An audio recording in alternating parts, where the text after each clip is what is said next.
Hello दोस्तों, कैसे हैं आप सभी। स्वागत है आप सभी दोस्तों का हमारे चैनल निर्मल क्लासेस में। और इससे पहले की क्लास में मैंने आपको करवा दिया था आरटीई 2009। और आज हम वो जो आरटीई 2009 थी ना, वो पूरे ऑल ओवर इंडिया में लागू हुई थी। लेकिन फिर उसके बाद में धीरे धीरे सभी स्टेट्स ने अपनी अपनी आरटीई लागू की, अपने अपने रूल्स बनाए थे।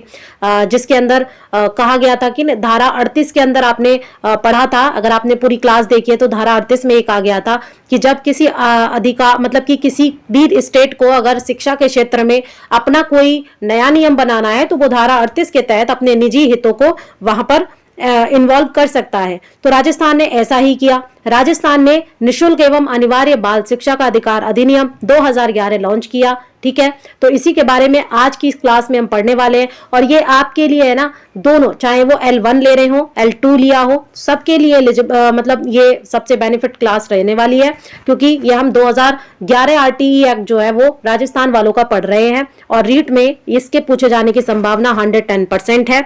और साथ में ये आपका मेंस में भी, और साथ ही राजस्थान के जितनी भी एग्जाम होने वाले हैं सबके अंदर ये क्लास जो है आपके लिए बहुत अच्छी साबित होगी। तो चलिए बिना देरी के शुरू करते हैं।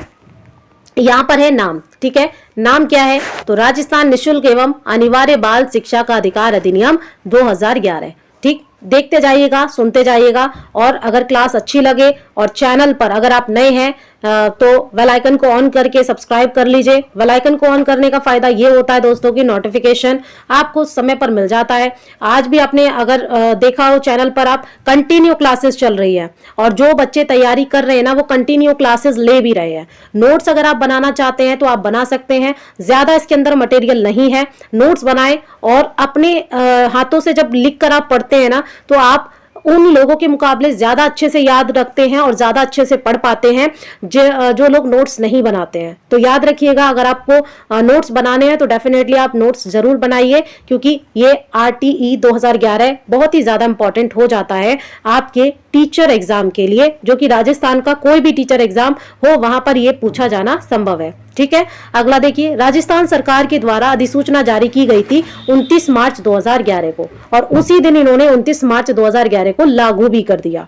अधिसूचना भी जारी की 29 मार्च 2011 को और लागू भी उसी दिन कर दिया इसको। आरटीई 2009 की धारा के द्वारा प्रदत्त शक्तियों का प्रयोग करते हुए राज्य सरकार ने इसे बनाया था, क्योंकि आरटीई 2009 की धारा ने यह अधिकार दिया था, धारा 38 ने, कि कोई भी राज्य सरकार अपने निजी हितों के लिए अपना मतलब शिक्षा का जो पाठ्यक्रम है उस सब अपने तरीके से कर सकती है। तो राजस्थान वालों ने 2011 में यह फैसला कर लिया था। बात करेंगे इसमें कितने भाग हैं, तो 10 भाग और 29 नियम बनाए गए हैं। जब आप राजस्थान के अंदर कोई भी नौकरी कर रहे हैं आपको ये 10 भाग और 29 नियम फॉलो करने अनिवार्य है। तो चलिए नियम 1 को देखते हैं। नियम 1 कहता है संक्षिप्त नाम, प्रसार और प्रारंभ के बारे में बात करता है। राजस्थान निशुल्क एवं अनिवार्य बाल शिक्षा का अधिकार अधिनियम 2011 इसका नाम हो जाएगा। प्रसार इसका यह है कि भैया संपूर्ण राजस्थान में यह लागू हो चुका है, लागू है 2011 से। प्रारंभ इसका वही है 29 मार्च 2011। अब यहाँ पे देखते हैं, यहाँ पर आपको नियम संख्या दिखाई देंगी, यहाँ पे प्रकरण दिखाई देगा और यहाँ पे धाराएं कितनी है। तो देखिए यहाँ पर नियम 1 में प्रारंभिक होता है, शुरुआत होती है, और धारा 2 यानी कि 1 और 2 इसमें इन्वॉल्व हो जाती है। दूसरा नियम है विद्यालय प्रबंधन समिति, बात होती है इसके अंदर, और 3 से 5 धाराओं में इसकी बात हो जाती है।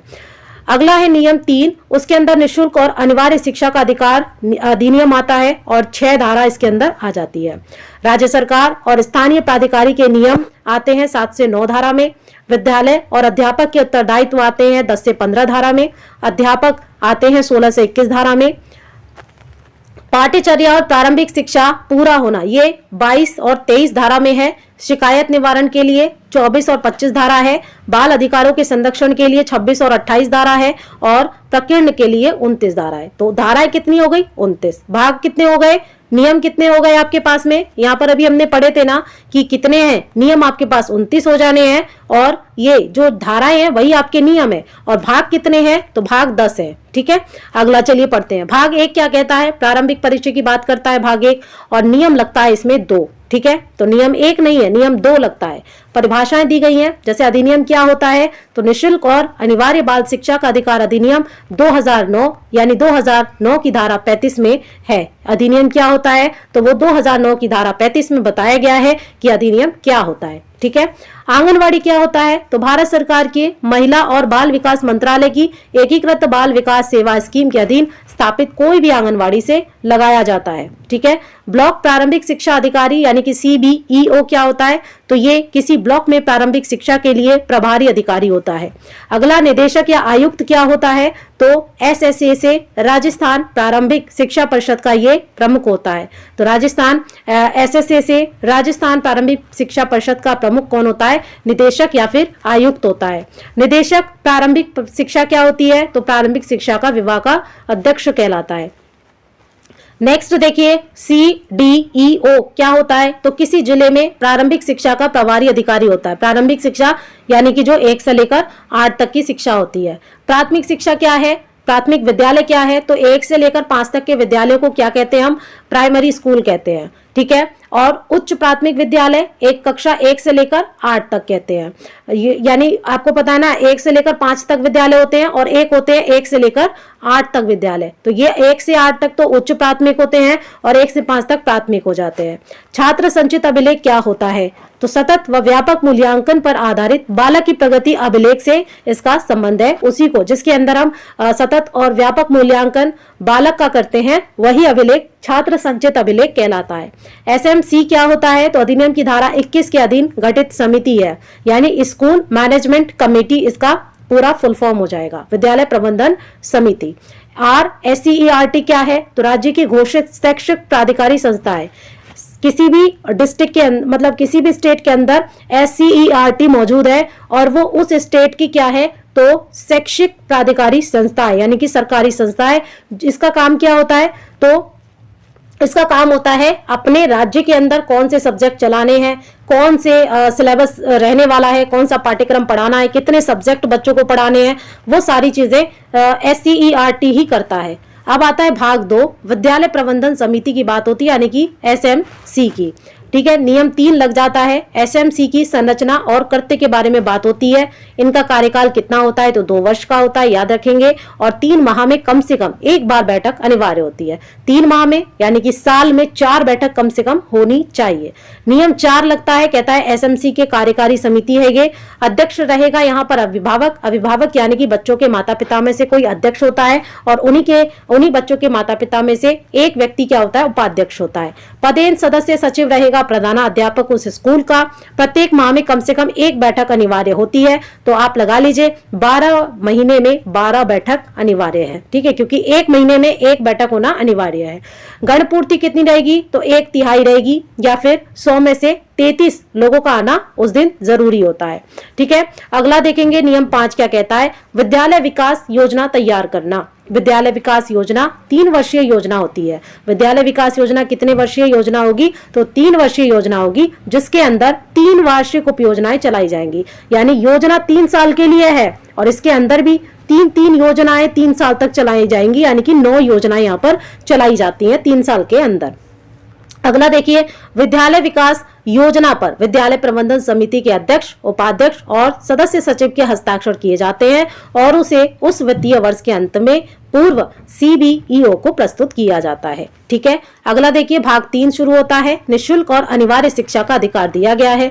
नियम 6 लग जाता है। विशेष प्रशिक्षण की बात करता है ना। विशेष प्रशिक्षण क्या है, तो राज्य सरकार किसी स्थानीय प्राधिकारी को स्वामित्वाधीन किसी विद्यालय की SMC विशेष प्रशिक्षण वाले बालकों की पहचान करवाने को कह सकती है। ठीक है, अगला देखिए, इन बालकों को उसी विद्यालय भवन में व उसी विद्यालय में कार्य कर रहे हैं आज आपके द्वारा प्रशिक्षण दिया जाएगा, ऐसा आदेश पारित कर सकती है।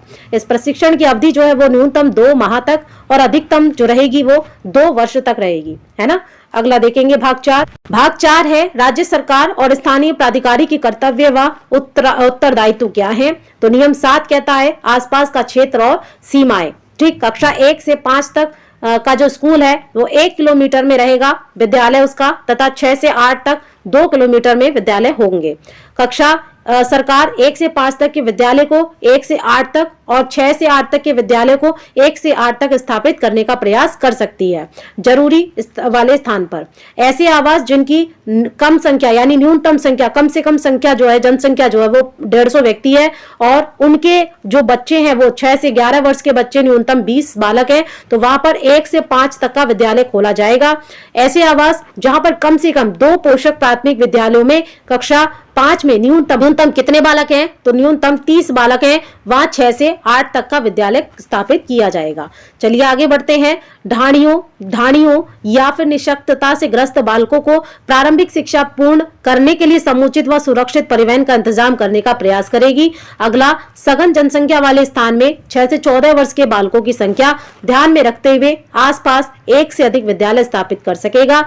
राज्य सरकार की बात करें तो राज्य सरकार स्थानीय प्राधिकारी यह सुनिश्चित करेगा कि बालकों की विद्यालय तक पहुंच सामाजिक व आर्थिक कारकों के कारण प्रतिबंधित ना हो, यानी उनका सामाजिक और आर्थिक जो भी कारण है उसके आधार पर उनका जो विद्यालय तक पहुंचना है वो प्रतिबंधित ना हो, उसमें बाधा ना आए। नियम 8 कहता है राज्य सरकार और स्थानीय प्राधिकारी के दायित्वों पर बात करता है। राज्य सरकारी या स्थानीय प्राधिकारी यह सुनिश्चित करेगा कि विद्यालय में कोई भी बालक जाति, धर्म, वर्ग या लिंग संबंधी दुर्व्यवहार या किसी भी प्रकार के शारीरिक और मानसिक उत्पीड़न के अधीन ना हो, यानी शिकार ना हो। ठीक है। सरकार ये सुनिश्चित करेगी कि किसी कमजोर वर्ग के किसी बालक को कक्षा में दोपहर के भोजन के दौरान खेल के मैदान में सामान्य पेयजल और प्रसाधन सुविधाओं के उपयोग में अलग ना रखा जाए या उसके विरुद्ध कोई विभेद न किया जाए। ठीक। नियम 9 कहता है स्थानीय प्राधिकारी द्वारा बालकों के अभिलेखों का रखा जाना। स्थानीय प्राधिकारी अपनी अधिकारिता के अधीन सभी बालकों का घरेलू सर्वेक्षण के माध्यम से उनके जन्म से 14 वर्ष की आयु प्राप्त करने तक का एक अभिलेख रखेगा। प्रत्येक बालक के संबंध में अभिलेख में निम्न बातें शामिल की गई हैं, यानी उनका जन्म, नाम, लिंग, जन्म प्रमाण पत्र और जन्म स्थान इसमें शामिल होगा। माता पिता का नाम, पता और उनका व्यवसाय, वो क्या कार्य करते हैं। पूर्व प्राथमिक विद्यालय, आंगनवाड़ी केंद्र जहां बालक 6 वर्ष की आयु तक उपस्थित रहा हो उसका भी ब्यौरा वहां पर होगा। प्राथमिक विद्यालय जहां बालक को प्रवेश दिया जाता है, बालक का वर्तमान पता क्या है और कक्षा जिसमें बालक पढ़ रहा है। भाग 5 में विद्यालय और अध्यापक के उत्तरदायित्व की बात है। नियम 10 लग जाता है। कमजोर वर्ग और अलाभप्रद समूह के बालकों का इसमें प्रवेश कराया जाता है। विद्यालय ये सुनिश्चित करेगा कि बालक को कक्षा, खेल कूद मैदान, पुस्तकालय, प्रौद्योगिकी सुविधाओं के संबंध में किसी भी रीति से यानी किसी भी प्रकार से शेष बालकों से अलग नहीं किया जाएगा। बालक का प्रवेश लॉटरी के द्वारा ही किया जाएगा। कोई विद्यालय व्यक्ति बालक को प्रवेश देते समय कोई भी कैपिटेशन फीस संग्रहित नहीं करेगा। कोई भी पैसा आप अपने सरकारी स्कूल में टीचर बनने के बाद किसी भी बच्चे से नहीं ले सकते हैं और फाइन के तौर पे भी आप नहीं ले सकते हैं। ठीक है। बहुत सारे टीचर आज की डेट में कर रहे हैं। ज्यादातर यूपी के अंदर के स्कूलों में बहुत से टीचर जो लगे हुए हैं, खास करके मैं बताना चाहूंगी कि जो टीचर संविदा कर्मी है ना, वो ज्यादातर बच्चों से फाइन के रूप में अपना खर्चा निकालते हैं। तो ऐसा बिल्कुल नहीं करना है छोटे बच्चों के साथ में। ठीक है। नियम 11 कहता है राज्य सरकार द्वारा प्रति बालक हुए की प्रतिपूर्ति करना। प्रतिपूर्ति यानी कि जो पैसा राज्य सरकार दे रही है प्रति बालक पर, उसकी प्रतिपूर्ति की बात की जा रही है। प्रत्येक विद्यालय प्रतिपूर्ति के रूप में उसके द्वारा प्राप्त रकम के संबंध में एक अलग बैंक खाता रखेगा। विद्यालय के नाम से बैंक में एक खाता होता है जिसके अंदर राज्य सरकार जो है वो पैसा ट्रांसफर करती है प्रति बालक के रूप में। प्रवेश दिए गए बालकों के संबंध में फीस की प्रतिपूर्ति के द्वारा समस्त जिला प्रारंभिक शिक्षा अधिकारियों को समिति का निश्चित करेगा। प्रतिपूर्ति वर्ष में 2 बार सीधे विद्यालय में की जाएगी, यानी साल में 2 बार राज्य सरकार के द्वारा विद्यालय का जो खाता होता है बैंक खाता, उसमें 2 बार आप पैसे डालती है गवर्नमेंट प्रत्येक बच्चे के हिसाब से। ठीक है। पहला जो किस्त देती है एक तरीके से वो अक्टूबर महीने में और दूसरी देती है जून के अंत माह में। ठीक है। प्रत्येक विद्यालय अपना दावा विद्यालय में प्रवेश किए गए कमजोर वर्ग और अलाभप्रद समूह के बालकों की सूची सहित राज्य सरकार द्वारा विनिर्दिष्ट प्रारूप में संबंधित CDEO को प्रस्तुत करेगा। दावा प्रत्येक वर्ष अगस्त अप्रैल माह में प्रस्तुत किया जाएगा। CBEO अंतिम प्रतिपूर्ति करने से पूर्व बालकों का नामांकन स्थापित कर सकेगा या फिर स्थापित करवाएगा। अगला देखेंगे नियम 12 क्या कहता है। आयु के सबूत के लिए दस्तावेज। जन्म हुआ मृत्यु रजिस्ट्रीकरण अधिनियम 1969 के अधीन यदि जन्म प्रमाण पत्र नहीं है तो विद्यालय में प्रवेश के लिए निम्न सबूत समझ जाएंगे, है ना। जैसे अस्पताल, सहायक नर्स, ANM अभिलेख, आंगनवाड़ी अभिलेख, माता पिता संरक्षक द्वारा बालक की आयु की घोषणा करना। नियम 13 क्या कहता है। विद्यालय के लिए विस्तारित कालावधि। विद्यालय के शैक्षणिक वर्ष के प्रारंभिक की तारीख से 6 माह की होगी। क्या रहेगी तो विस्तारित कालावधि के बारे में बात कर रहा है। यदि किसी विद्यालय में बालक को 6 माह के बाद भी प्रवेश दिया जाता है तो बालक को प्रधानाध्यापक के द्वारा विशेष प्रशिक्षण की सहायता से अध्ययन पूरा करने के लिए पात्र होगा। यानी अगर आप किसी स्कूल में बन जाते हैं, मतलब सिलेक्शन के बाद में आपको क्या कर दिया जाता है दोस्तों कि वहां पर प्रधानाध्यापक बना दिया जाता है और 6 महीने के बीच में, यानी आप मान लीजिए कि अक्टूबर में आप किसी बच्चे को लेते हैं, एडमिशन करते हैं, तो ये आपकी जिम्मेदारी बन जाती है कि आप उस बच्चे को विशेष प्रशिक्षण दें, पढ़ाएं लिखाएं, ठीक है, उसका जो अध्ययन कार्य वो पूरा कराएं। इसीलिए आपने देखा होगा कि बीच में मिडिल ईयर के बीच में कोई भी स्कूल जो है वो सरकारी स्कूल एडमिशन नहीं लेता है। ठीक। नियम 14 क्या कहता है। विद्यालय की मान्यता पर बात करता है। केंद्रीय सरकार, राज्य सरकार या स्थानीय प्राधिकारी द्वारा स्थापित किसी विद्यालय से अलग कोई विद्यालय राजस्थान गैर सरकारी शैक्षिक संस्था अधिनियम 1989 के अधीन मान्यता प्राप्त किए बिना स्थापित नहीं किया जाएगा। नियम 15 क्या कहेगा। विद्यालय की मान्यता वापस लेना। राजस्थान गैर सरकारी शैक्षिक संस्था अधिनियम 1989 के अधीन मान्यता या मंजूरी किसी भी समय वापस ले सकता है। भाग 6 आ जाता है जो कि अध्यापक के बारे में बात करता है। नियम 16 आपकी न्यूनतम अर्हता के बारे में बात करता है। केंद्रीय सरकार के अधीन अधिसूचित शैक्षणिक प्राधिकारी द्वारा न्यूनतम अर्हता योग्यताएं समस्त विद्यालय पर लागू होंगी। न्यूनतम अर्हताएं नहीं रखने वाले किसी व्यक्ति को अध्यापक के रूप में नियुक्त नहीं किया जाएगा। नियम 17 न्यूनतम अर्हता का शिथिलीकरण करना। यानी यदि राज्य के पास अध्यापक शिक्षण में पाठ्यक्रम या प्रशिक्षण प्रदान करने के लिए पर्याप्त संस्थाएं नहीं है तो वहां राज्य सरकार केंद्रीय सरकार से विहित न्यूनतम अर्हताओं को शिथिल करने के लिए अनुरोध कर सकती है। अगला देखिए, अगला नियम 18 कहता है न्यूनतम अर्हताओं का अर्जित किया जाना। किसी अध्यापक के पास न्यूनतम अर्हताएं नहीं है तो अधिनियम के प्रारंभ से 5 वर्ष की कालावधि के भीतर ऐसी न्यूनतम योग्यताएं अर्जित कर ले। ठीक है। कोई विद्यालय जो राज्य व केंद्र सरकार या स्थानीय प्राधिकारी के अधीन नहीं है, ऐसे विद्यालय का प्रबंधन अधिनियम के प्रारंभ से 5 वर्ष की अवधि के भीतर ऐसी न्यूनतम योग्यताएं अर्जित करने में समर्थ बनाने के लिए पर्याप्त अध्यापन शिक्षक सुविधाएं उपलब्ध करवाएंगे। नियम 19 कहता है अध्यापकों के वेतन भत्ते, सेवा के नियम निबंधन और शर्तें। तो अध्यापकों के वेतन भत्ते, सेवा के निबंधन और शर्तें राजस्थान शिक्षा अधीनस्थ सेवा नियम 1971, राजस्थान पंचायत समिति नियम 1996, राजस्थान पंचायती राज प्रबोधक सेवा नियम 2008 के अनुसार ही तय होंगे। नियम 20 आता है, कहता है अध्यापकों द्वारा अनुपालन किए जाने वाले कर्तव्य। अध्यापक एक फाइल रखेगा जिसमें प्रत्येक बालक के लिए शिष्य संचय अभिलेख होगा जो शिक्षा पूर्ण होने का प्रमाण पत्र देने का आधार होगा तथा निम्न कर्तव्यों का अनुपालन करेगा। प्रशिक्षण कार्यक्रमों में भाग लेना, पाठ्यचर्या निर्माण और पाठ्यक्रम विकास, प्रशिक्षण मॉड्यूल तथा पाठ्य पुस्तक में विकास में भाग लेना। ठीक। नियम 21 कहता है प्रत्येक विद्यालय में छात्र शिक्षक अनुपात को बनाए रखना। यहाँ पर विद्यालय स्तर पर विद्यालय का प्रधानाध्यापक SMC के परामर्श से छात्र शिक्षक अनुपात संबंधी रिपोर्ट को तैयार करेगा और हर साल 10 अप्रैल तक CBEO को भेज देगा। फिर उसके बाद CBO क्या करेगा, उसी रिपोर्ट को उठाकर या उसमें कुछ चेंजमेंट अगर उसे करना है करके CDEO को प्रति वर्ष 10 मई यानी 1 महीने के अंदर उसे CDEO को भेज देगा। CDEO क्या करेगा तो निदेशक को भेजेगा प्रति वर्ष 20 मई यानी कि 10 दिन तक। ठीक। 10 दिन के भीतर निदेशक क्या करेगा, राज्य सरकार को 15 जून तक वो प्रोवाइड करा देगा रिपोर्ट। निदेशक ये भी करेगा कि CBEO और CDEO से जो रिपोर्ट उन्हें प्राप्त हुई है उसके आधार पर राज्य की एक समेकित रिपोर्ट बनाएगा और अध्यापकों की अधिशेष कमी यदि कोई है, यानी किसी अध्यापक में कोई कमी है या वो पढ़ा नहीं पा रहा है या उसका व्यवहार अच्छा नहीं है, तो इन सब के बारे में अपनी राय मशवरा रखेगा और फिर ये सुनिश्चित कार्रवाई करेगा। भाग 7 आता है, कहता है पाठ्यचर्या और प्रारंभिक शिक्षा का पूरा होना।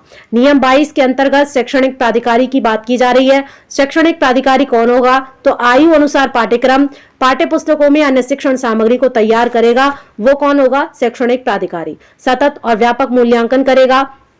शैक्षणिक प्राधिकारी नियमित आधार पर संपूर्ण विद्यालय क्वालिटी निर्माण की प्रक्रिया डिजाइन को क्रियान्वित करेगा। अगला है नियम 23, प्रमाण पत्र प्रदान करना। प्रारंभिक शिक्षा पूर्ण होने के प्रमाण पत्र प्रारंभिक शिक्षा पूर्ण होने के 1 महीने के भीतर विद्यालय के प्रधानाध्यापक द्वारा यह जारी किया जाएगा। प्रमाण पत्र प्रमाणित करेगा कि बालक ने धारा 29 के अधीन की समस्त पाठ्यक्रम पूर्ण कर लिया है। इसमें बालक का शिष्य संचय अभिलेख भी शामिल होगा। भाग 8 शिकायत निवारण की बात करता है। नियम 24 लग जाता है। अध्यापकों के लिए शिकायत निवारण तंत्र क्या है? तो 2 समितियां इसमें बनाई गई हैं। पहली समिति जिला स्तर पर होगी और दूसरी ब्लॉक स्तर पर होगी। जो जिला स्तर पर होगी वो जिला स्तरीय शिकायत निवारण समिति होगी, जिसका अध्यक्ष जो है वो मुख्य कार्यकारी अधिकारी जिला परिषद होगा और सदस्य सचिव वहां पर अपर जिला प्राधिकारी प्रारंभिक शिक्षा अधिकारी हो जाएंगे। जबकि सदस्य कौन होगा? तो सदस्य जिला प्रारंभिक शिक्षा अधिकारी होगा।